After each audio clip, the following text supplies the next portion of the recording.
Hello everyone, hope you're all doing well. Don't forget, if you like the video, click on like and subscribe and talk about it on chat lines, wherever it is your social media activities, and help us to grow and help more people. I'll talk to you soon.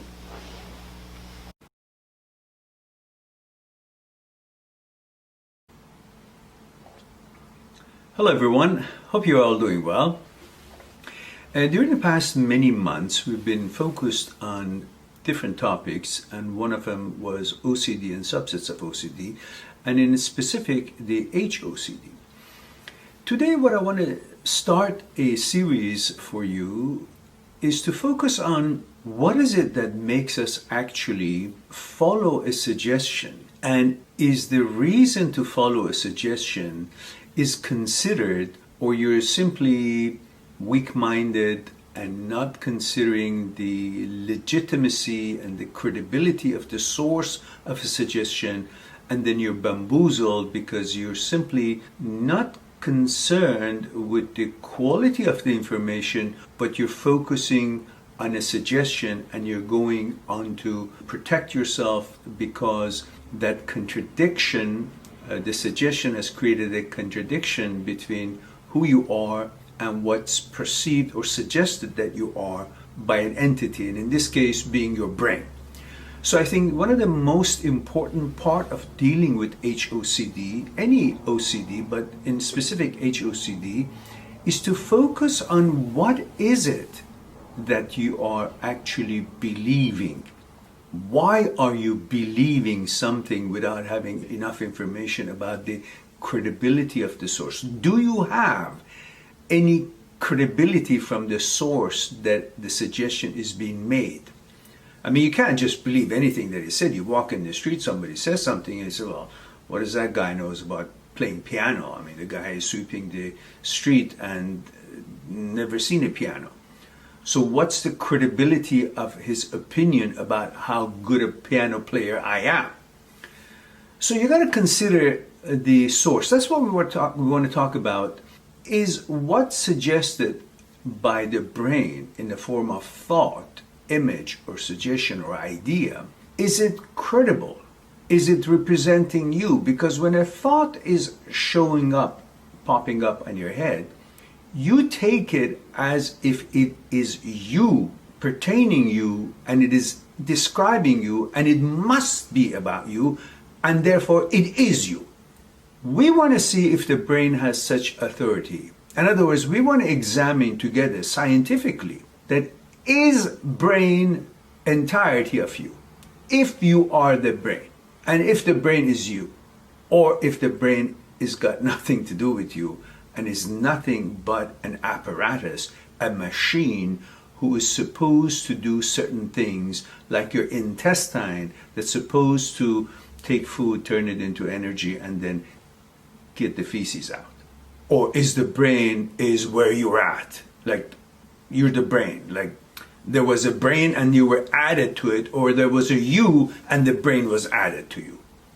Is it the brain that works for you, or is it you working for the brain? So this is what we want to discuss here. And although this has been proven by the philosophers and the thinkers of hundreds and hundreds, if not 1,000 years ago, through Aristotle and maybe later with other philosophers, about that you're not the brain, brain is not you, you're not thoughts, and thought is the roots of all problems. But although it's been proven by all these philosophers, but we want to focus and see if the science has caught up with it, and can they also provide more evidence, scientific evidence, through neuroscience, through neurosurgery, through knowledge on the mechanics of the brain and what brain stands for, and is it standing for us or it's working for us? So scientifically, we want to discuss a few points and see, is there any credibility, legitimacy to the suggestion of the brain, specifically in the cases of OCD and HOCD, which is when actually brain is malfunctioning. So let's begin.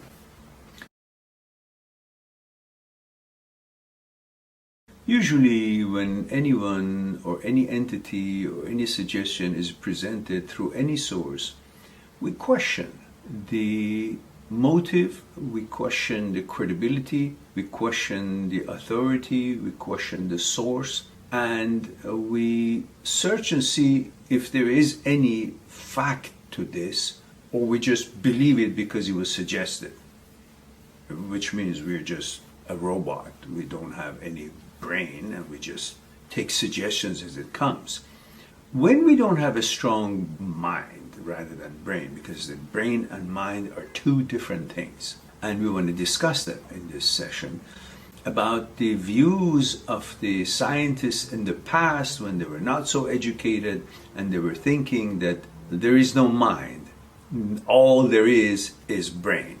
All there is atom and void. Whatever there is just from the activities of the brain. There is no you, there is no soul, there is nothing more than brain. And that's what their mentality was until science caught up and brilliant neurosurgeons through actual experiment on the brain and measuring all these data without the shadow of the doubt, they have proven that you're not the brain and brain is not you and you're beyond brain. And here we are going to examine it, a few of them, with you and for you to use it in your dealing with HOCD.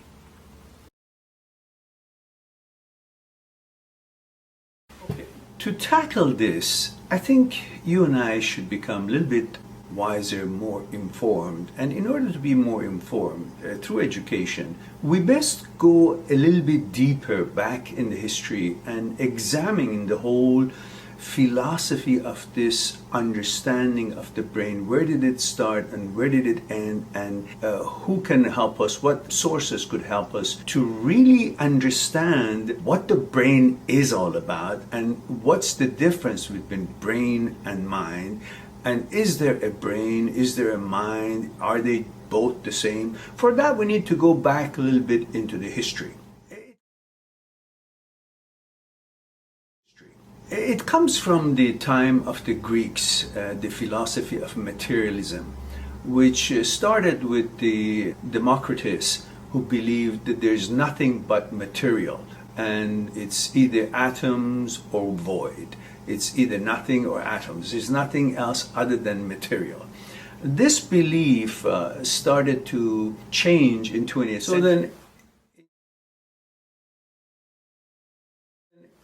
in 20th century, they started changing that view that the mind actually doesn't exist and that the only thing that matters is the behavior of the organism, behavior of the human being, and that there is no mind whatsoever. Of course, that philosophy totally defeated soon after the behaviorists brought this up, and then they started talking about they started believing in identity theory, that it was very popular in 1960s and 1970s, that the mind is identical to the brain, which of course that didn't last too long at all, and because the mind definitely is not the same as brain and mind are two different things. So the next suggested theory was the functionalism, which was trying to suggest that the relationship between mind and the brain is like the computer's hardware and software, and the computation takes place. Of course, mind is not the same as computer. Mind doesn't do any computation. Of course, brain can be used for computation, but the mind itself has nothing to do with the computation. And again, that theory was defeated because it was just two different things, and that functionalism was not credible. Then there's the eliminative theory, that they simply believe that there is no mind at all and that we have no mind, and that's what the materialists try to suggest, that, which of course is a very weird way of looking at things, because there's scientific proof to the contrary, and none of these have any scientific proof or philosophical proof from the Aristotle time to the modern science, and multiple scientific evidences suggest that these viewpoints of materialistic philosophical point of views are wrong. There are a variety of studies in neuroscience that shows and proves that there are certain aspects of the mind that is beyond brain, and the brain is oblivious to it and has no role in it. It's been known since the 19th century that there are certain movements, sensory and motor functions of us that can be localized in the brain. For example, you can stimulate a certain part of the brain and your hand could move, or your facial muscles could change, or perhaps you can stimulate the occipital lobe and make the eye to see a light or affect its function. But unlike being able to localize where in the brain is responsible for vision, or having your hand move, there are no places for intellectual center or personality where you can stimulate the personality or change the personality, where there is intellectual components of a human being. They cannot localize that in the brain. So things like ethics, or contemplating ethics, or personality traits, or encouraging compassion, or intellectual discussions, or intellectual pondering, or political views, or things of that nature are not localizable in the brain. There is no calculus center in the brain. There is no addition center in my brain. So there are aspects that brain is oblivious to it, and it's beyond its pay grade. It cannot have any say on that. Your personality, what your intellect is, what your interests are. These are not places where it can be localized. And so obviously there are certain aspects that are totally different and independent and oblivious to the brain. Brain is not able to explain it or be part of it or have any say in it. Many of these experiences definitely refute the materialism and brings to light what we are really about, which is beyond materialism and beyond the brain, which is about material, and it functions as the material process. The idea of we are only material and we are limited to what the brain is or suggests is totally false. In the past, I used to think that every intellectual ability, or the people who are super smart or smarter than the others, or more intellectual, or they have a special intellect, they have a small localizable place in their brain. So that was the theory of phrenology, which of course was ridiculous and defeated, that the smart people have some differences in their brain and there's a spot that they can localize where that intellectual point is. But of course, the evidence proved that that was false, and that phrenology theory was just defeated before it took off the ground. The evidence proves that there are aspects of us that it is inexplainable by the brain, and brain is incapable, and that there are aspects of intellect and personality and our interests and inclinations and ability for compassion and for reasoning and personality. It's beyond the brain, and it's not part of the material of the brain. So material cannot have anything to do with it, and it's not involved in such characteristics and such abilities. And this is a very old dualist idea that there is a mind, there is a brain, which was coming from 1,000 years ago, Aristotle time, and then now science is catching up with it. Dualists have predicted all these understanding of the separation of mind and the brain, that you're not the brain and brain is not you. Therefore, anything coming from the brain does not explain you thoroughly and cannot change you or modify you. But now the modern science has caught up to it, and eventually coming to their senses through experiments and scientific proof, which we're going to go through a few of them right here.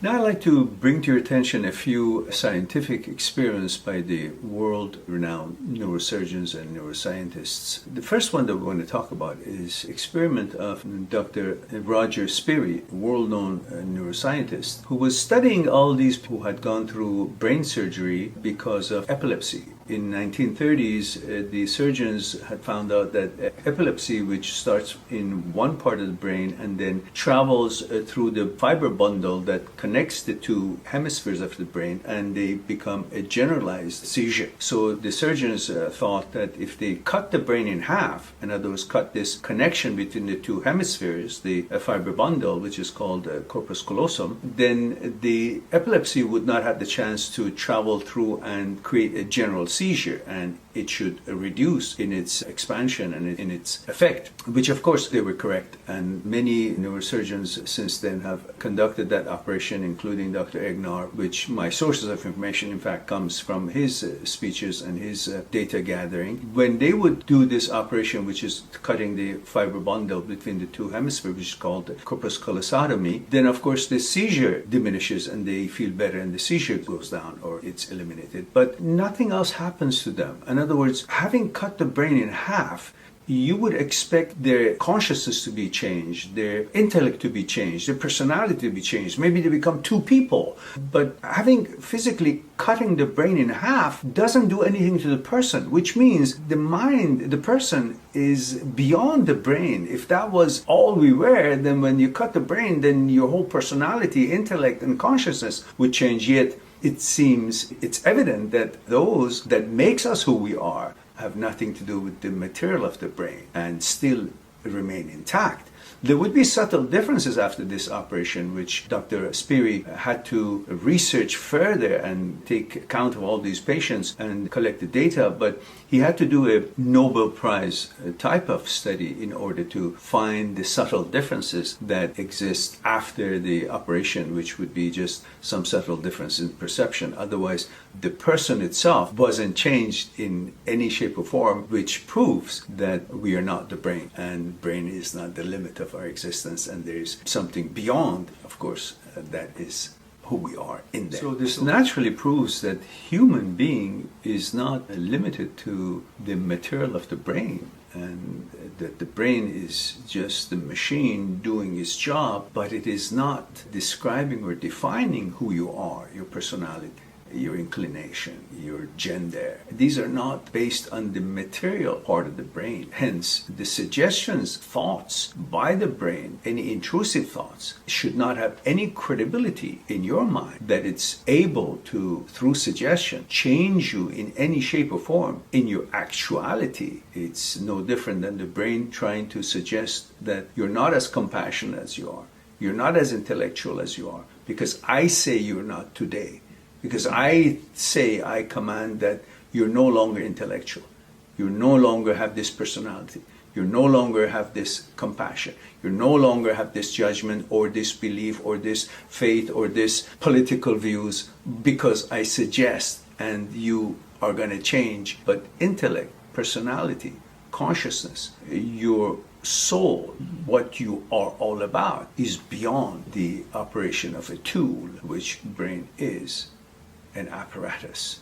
And this is what studies like this, which is just number one, proves to us that you are beyond the brain.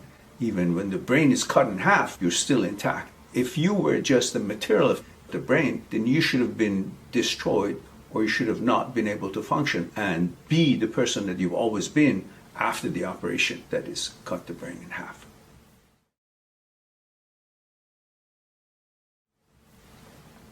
In our second or third part of our examples or discussion on the evidence of you are beyond the brain and brain is not you, we're going to explore the document and the experience of Dr. Wilder Penfield, who was from Montreal, Canada. And in 1930s to 1960s, he operated on upward of 1,000 patients on the brain while the patient was awake. Brain doesn't feel pain when they're operating on it. The scalp and the skull does, but through local anesthesia they deal with that. So he was trying to help and understand and cure their epilepsy and the seizure by having the patient be awake while he was operating on him to localize the point of seizure to help with that and cure them.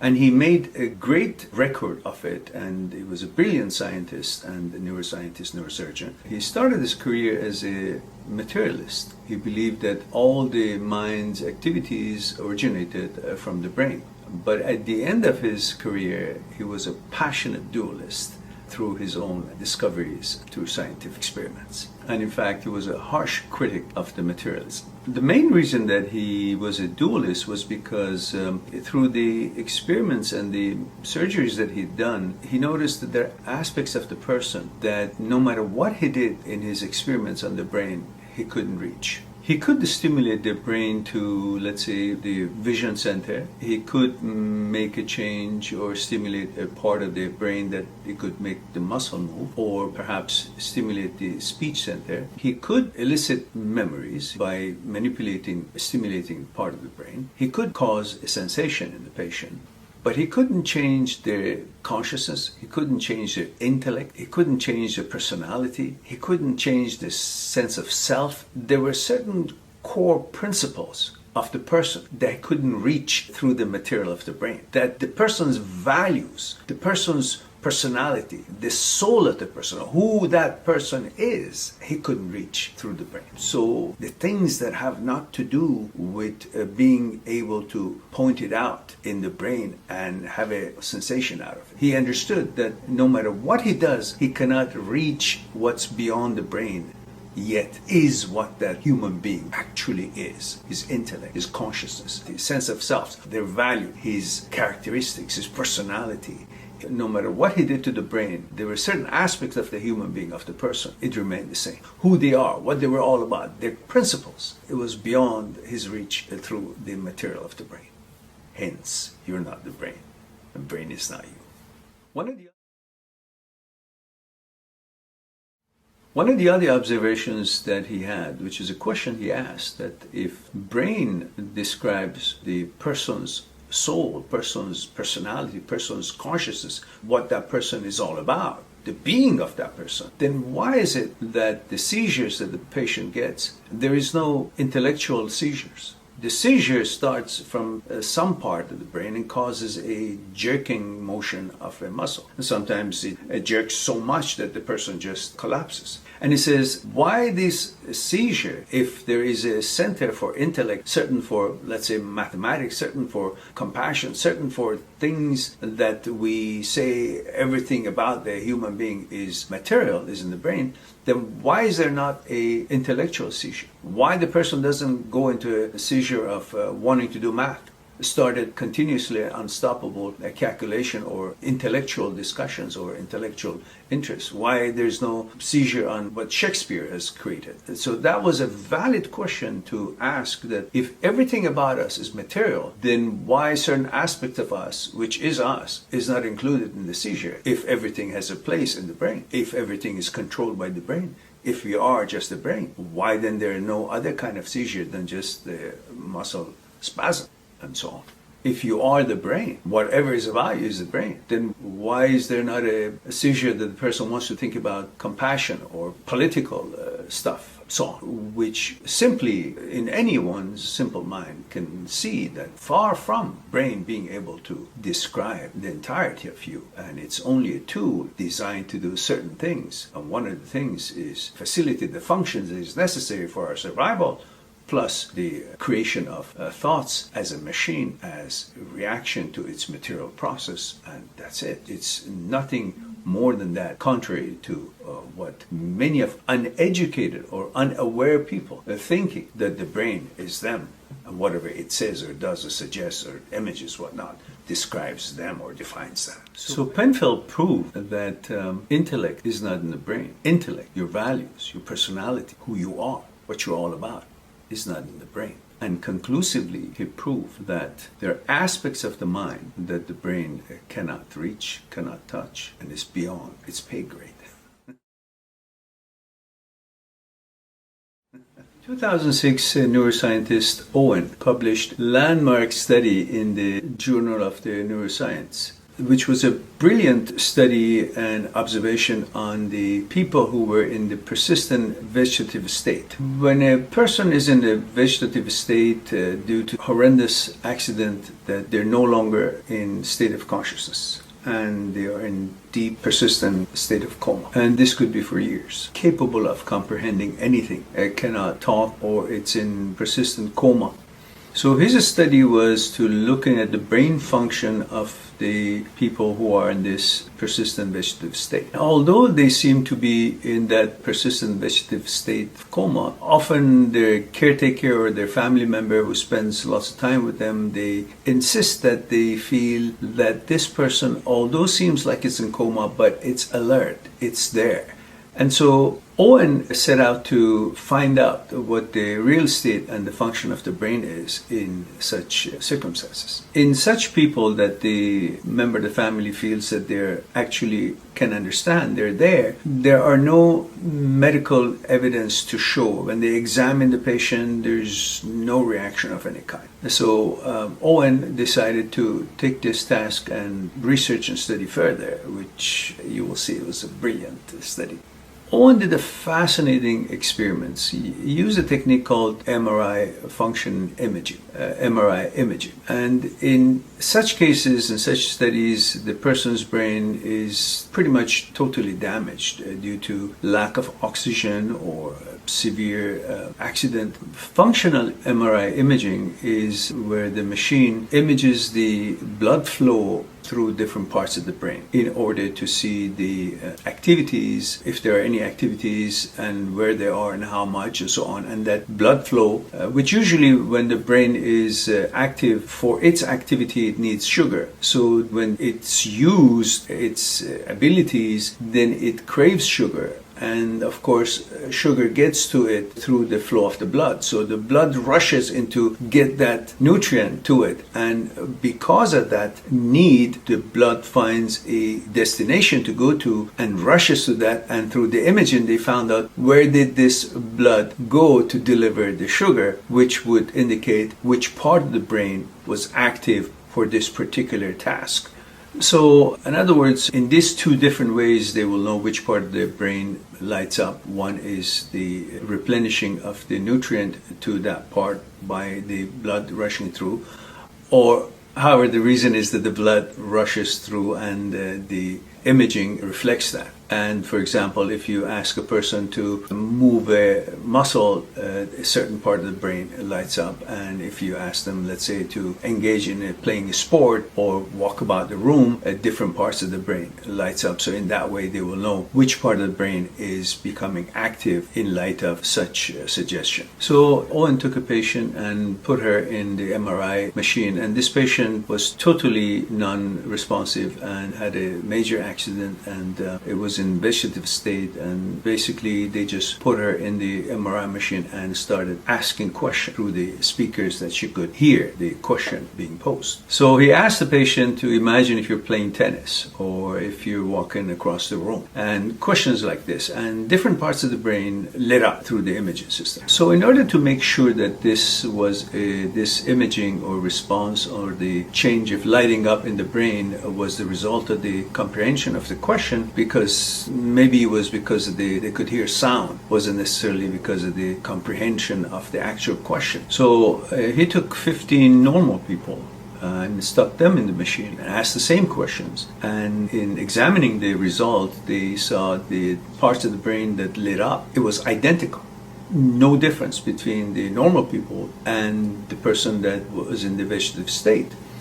So then he thought that, okay, maybe they all just responded to the sound, not comprehension. The brain lit up because there was some sound coming through the ears, and it could understand there is an activity, there is a sound. So that's why it lit up. So it doesn't mean that because the normal people had the same kind of a reaction in their brain lighting up as the same as the patient, it could mean that the patient also comprehends the question. They all of them, including the normal ones and the patient, they could all be just reacting to the sound. So all that supposedly meant that she was understanding, because the reaction on the MRI imaging of the normal people, when it was examined by the MRI specialist interpreter of the results, it was identical.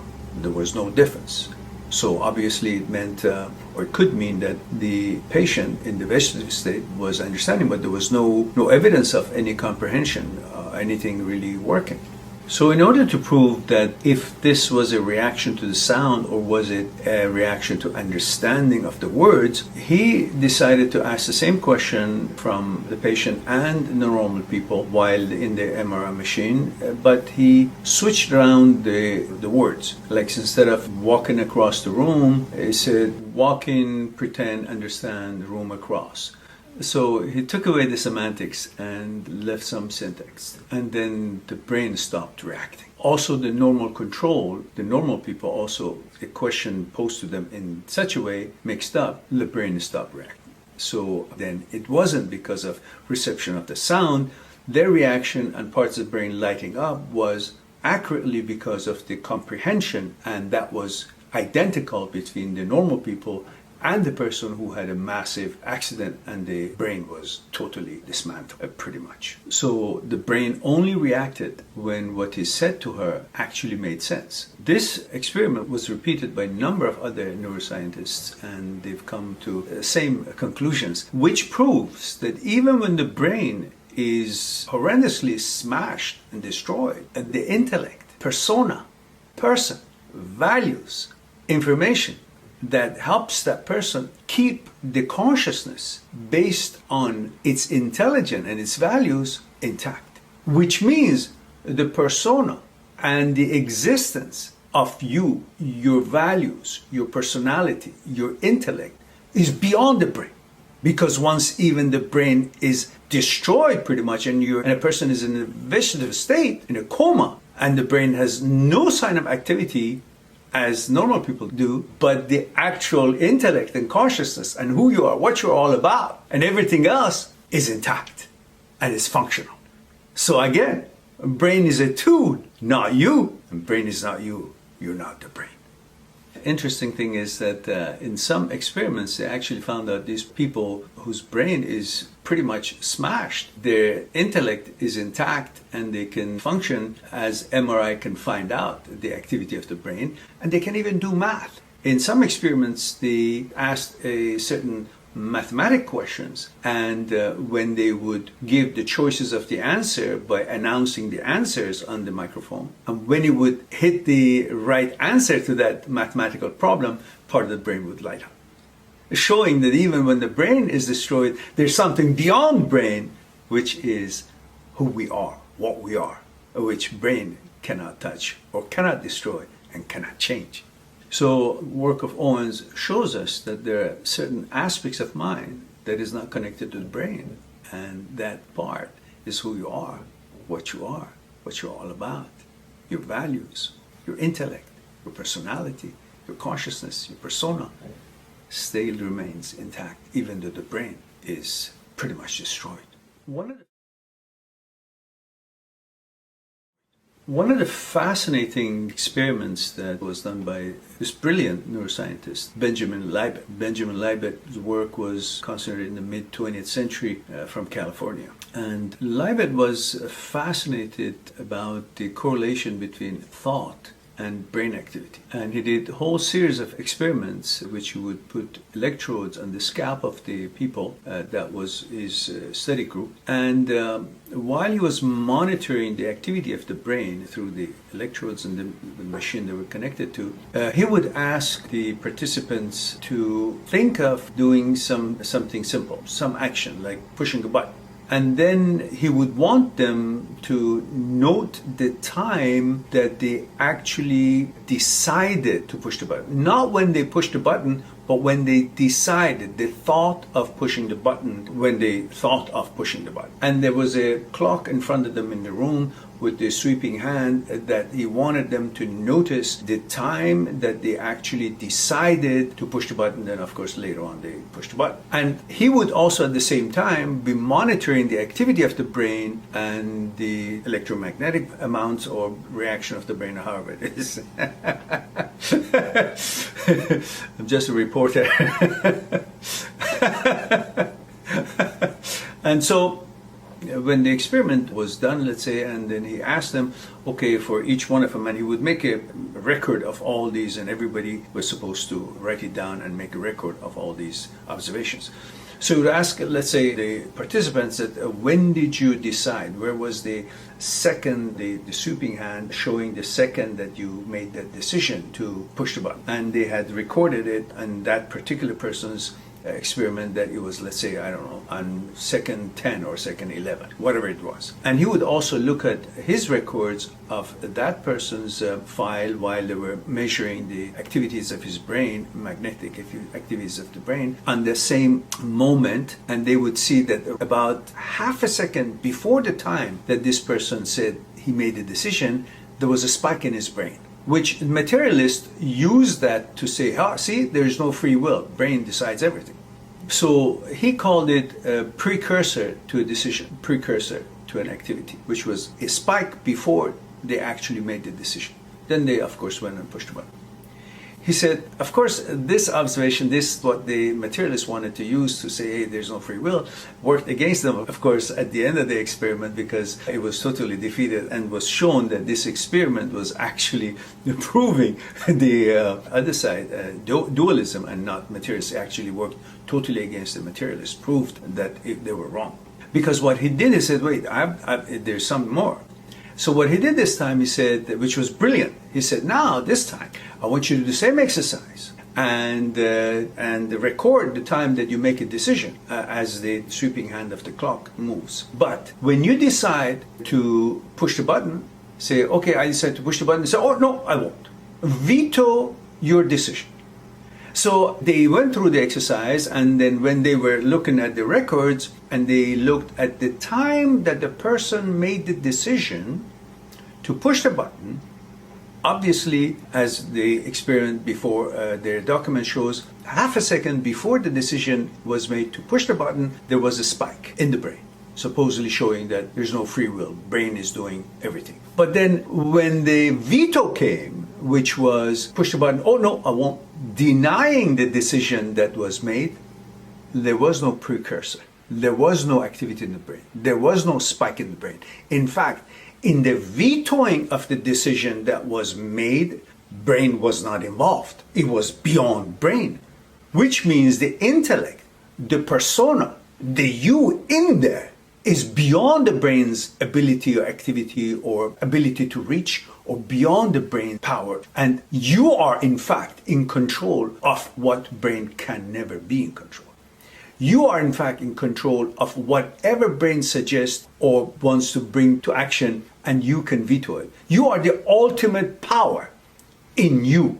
You are the maker or break, give life or take life away from what the brain conjures up or produces in the form of suggestion, the thoughts, whatever else it is, that it may instigate the suggestion, but you are the ultimate power to diss it, ignore it, kill it, don't allow it, veto it, because you are the actual authority. The credibility relies in you, in your choice, in your decision, in your selection, based on your values, based on your preferences, based on your decision, is what is actually the power that you are unleashing over your life. It's not based on what the thought suggests or the thinkings that it suggests or pops up in your head, because the veto power is the ultimate power that you decide, this thought is not of my interest. This thought should die where it popped up, because I'm not going to respond to it, I'm not going to choose it, I'm not going to allow it to become anything. I just let it be, because thoughts are dime a dozen, they come and go. It's like you go to a bazaar and they're all trying to sell you something. Buy this, buy that. They offer lots of things. But your choice, your veto power, is the one to allow any of these offers to be taken, or none of them, or be dissed or ignored, and move on to your direction. Which is the way to deal with the OCD or HOCD or any of these suggestive thoughts. The brain suggests something due to its malfunction, due to its protective function, due to its whatever it is that it pops up, but it is ultimately the power relies in your hand, the me in there, which is not the brain, and decides to veto it, allow it, look at it, pay attention to it, don't pay attention to it, ignore it, and move about your direction on your path to your life. These scientific experiments shows you that you're beyond the brain, and brain is a tool, apparatus. And what it suggests is not a deity, is not definition of you, is not defining you, and is not deciding for you. It can suggest But its suggestion could be a suggestion of a crazy person in the street. Just because a suggestion is made, or in the bazaar, you don't have to buy it, you don't have to accept it. Your choice, based on your values, based on what you prefer, based on your inclination, based on what it is that you feel it's fit for you, what you've been, what you are, what you want to be, what you love to be, what you appreciate, what your preference is, that is the ultimate power, and not the brain. So, brain is not you, you're not the brain. And certainly what brain suggests or makes up cannot be you, for the brain itself is not you. You are the only power in this world that can decide, select, veto, and that's how you roll, and that's how it is. And beyond the shadow of the doubt, the science has come up with all the understanding of the time of Aristotle, who we are, what we are, and these things have already been proven hundreds of years ago by the thinkers and philosophers of the movement of mind, and who we are, what we are, and separation of brain, thoughts, and you. And now, this century's science proven what was already known, but we've been bamboozled and misled by believing that the brain is you. Far from it. Protect yourself, live your life based on your preferences, based on your values, your core principles, and protect those values includes your inclination, your gender, your personality, your persona, your faith, whatever that makes you to be who you are. That is what you protect by your choices, by the selection, and by dissing and ignoring the irrelevancy of whatever else we suggested. Whether it's from the people out there about your life, you, or from the brain that is right here about you or your life. Well, if all these scientific experiments and research and amazing work, brilliant works of neuroscientists, neurosurgeons, hasn't brought to the attention of the materialists that brain cannot reach what you are, brain cannot suggest what you are, and brain is not the intellect, and brain is not all what you are. You're beyond the brain. Brain is not you, and you're not the brain. And material is part of your physical being, and it can do certain things, but it's not what you're all about. You're beyond material. And that is something that has been philosophically proven from thousands of years ago, and advanced science has proved it over and over in the modern times. But let's see if this would also help them, or perhaps give them the last nudge. Let's see if they can tell us, or if we can tell ourselves, what material are we supposed to manipulate, press, push, or stimulate in the brain? What part of the brain are we supposed to push, manipulate, or probe in order to be able to do this in the next clip? And is this something that the brain can be manipulated and cause anybody to do it by pushing a part of the brain? Or is it something beyond the material and the function of material process? So let's watch and see if we can help the materialists to see it clear that they're beyond the brain, and what they're all about is something that brain cannot reach, and brain cannot explain, limit, or modify you. Let's watch. But we too, like the iceberg, have 1,000 times bigger powers that is not visible, and we must. Why? Is it something we're rambling on and I expect you to accept it? Or is there actually another power within us? Would you come and help me out? Okay.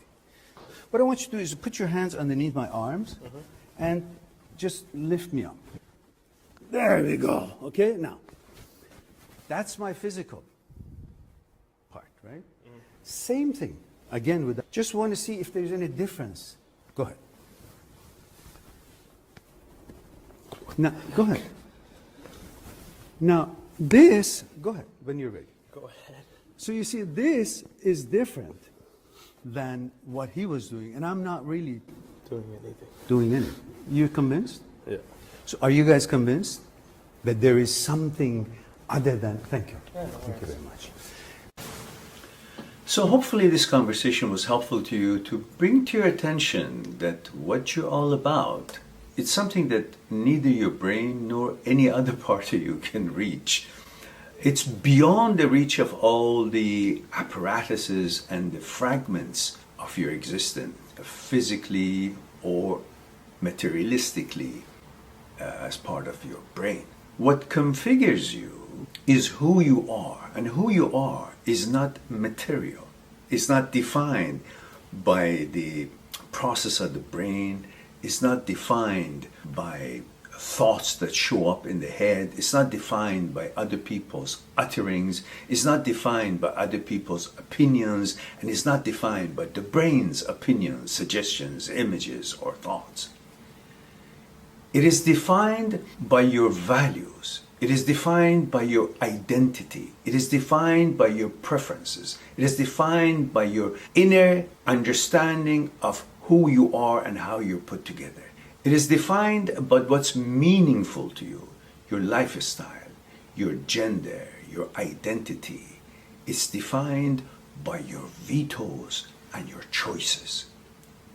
In the scientific experiments that we talked about in these segments, you're now well aware of the advanced science and how they have proven that the brain cannot change your consciousness, your intellect, your awareness, and the brain is not the intellect.